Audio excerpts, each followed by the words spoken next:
ভাগ্যে সুখ না থাকলে পৃথিবীর সেরা স্থানে থেকেও সুখী হওয়া যায় না। দুনিয়াটা বড়ই নিষ্ঠুর। ভালোবেসে বিয়ে করেছিলাম, পরিবারের অমতেই বিয়েটা করি। আমার বিয়ের 5 বছর হয়েছে, আমার পরিবার আজও মেনে নেয়নি। ধরতে গেলে আমার সাথে তাদের কোনো যোগাযোগ নেই। আমার স্বামীর সাথে আমি ঢাকায় থাকি। 5 বছর পরে আমি এখন প্রেগনেন্ট, আমি মা হব। বিষয়টা আমার কাছে দারুণ অনুভূতির। আমাদের ছোট সংসারে অভাবটা একটু বেশি, আর আমার শরীরটাও ভালো না থাকায় আমি আমার শ্বশুর বাড়ি গ্রামে চলে আসি। শ্বশুর বাড়িতে যখন আসি তখন আমার প্রেগন্যান্সি 7 মাস। হয়তোবা এখানে থাকলে ভালো খাবারও খেতে পারবো, আবার আমাকে দেখার জন্য লোকও আছে। আমি কোনো কাজই ঠিক মতো করতে পারি না। প্রথম প্রেগন্যান্সি, তাই শ্বাসকষ্টটাও অনেক বেশি। প্রতিদিন ভোর 5টায় আমার শাশুড়ি আমাকে ঘুম থেকে ডেকে দেয়, যেন কিছুক্ষণ সময় হাঁটাহাঁটি করতে পারি। রাতে ঠিক মতো ঘুম হয় না আমার, সারা রাত এপাশ ওপাশ করে রাত কাটিয়ে দেই আমি।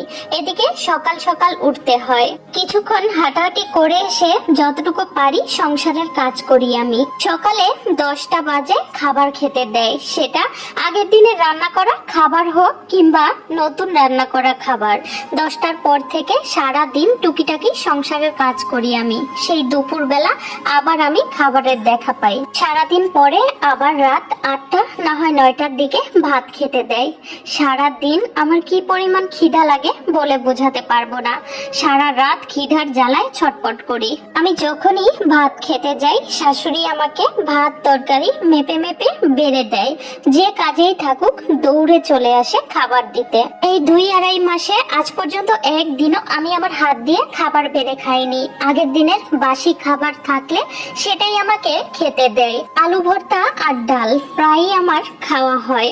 আজ পর্যন্ত দেখলাম না আমার জন্য আলাদা করে একটা ডিম সিদ্ধ কিংবা আলাদা করে একটা ডিম আমাকে খেতে দিতে। বাড়িতে ওনার আরো ছেলে মেয়ে আছে, তাদের জন্য ঠিকই আলাদা করে মাছ মাংস রান্না করে লুকিয়ে রাখে।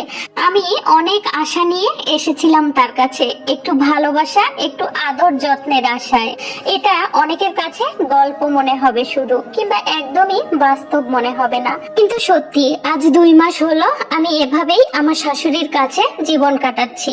অনেকদিন হলো আমার একটু দই খেতে ইচ্ছা করেছে। আমি অনেকবার বলেছি, কিন্তু কেউই আমাকে এনে দেয়নি। আমি আমার নিজের টাকায় বারবার কিনে এনে দিতে বলেছি, কিন্তু তারা নিজের টাকায় হোক কিংবা অন্যের টাকায় হোক কিছুতেই আমাকে দই খেতে দিবে না। এই অবস্থায় দই খেলে নাকি আমার পেটের বাচ্চা ঠান্ডা লাগবে, কিন্তু আমাকে প্রতিদিন ফ্রিজের বাসি তরকারি খেতে দেয়, একটু গরম করেও খেতে দেয় না।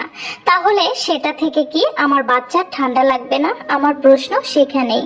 আমার স্বামী ঢাকায় আছে, মাঝে মধ্যেই আমি ওকে ফোন করে এসব কথা বলে কান্না করতাম। আমার স্বামী যখনই আমার শাশুড়িকে ফোন দিয়ে বলতো মা ওকে একটু ভালো খাবার খেতে দিও, তখনই আমার শাশুড়ি অনেক চিল্লাচিল্লি করতো, আমার স্বামীর সাথে খুব খারাপ ব্যবহার করতো। বলতো আমি কি বাচ্চা জন্ম দেইনি? তোরা কি আমার পেটে ছিলি না? কই তখন তো তোর দাদি আমার জন্য আলাদা করে মাছ মাংস রান্না করে দেয়নি, আলাদা করে ডিম সিদ্ধ করে দেয়নি। আমার শরীর ভীষণ খারাপ থাকে, তাই আমার স্বামী একবার আমার শাশুড়িকে ফোন করে বলেছিল আমাকে কিছু ফল কিনে খাওয়ানোর জন্য। সেদিন আমার শাশুড়ি আমাদেরকে কথা শোনাতে এক চুলো ছাড় দেয়নি। বলেছে আমরা নাকি আদিক্ষেতা করি, পৃথিবীতে নাকি আর কারো বাচ্চা হয় না, আমাদেরই নাকি প্রথম হচ্ছে।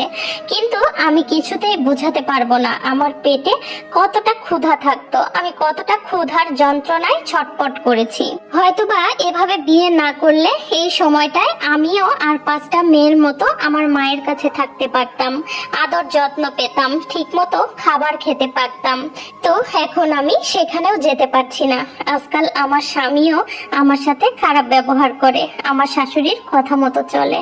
আমার একটু ডাক্তারের কাছে যাওয়ার প্রয়োজন, কিন্তু আমাকে নিয়ে যাচ্ছে না, কারণ আমার শাশুড়ি বলেছে আমরা ডাক্তার না দেখিয়ে এতগুলো ছেলে মেয়ের জন্ম দিয়েছি।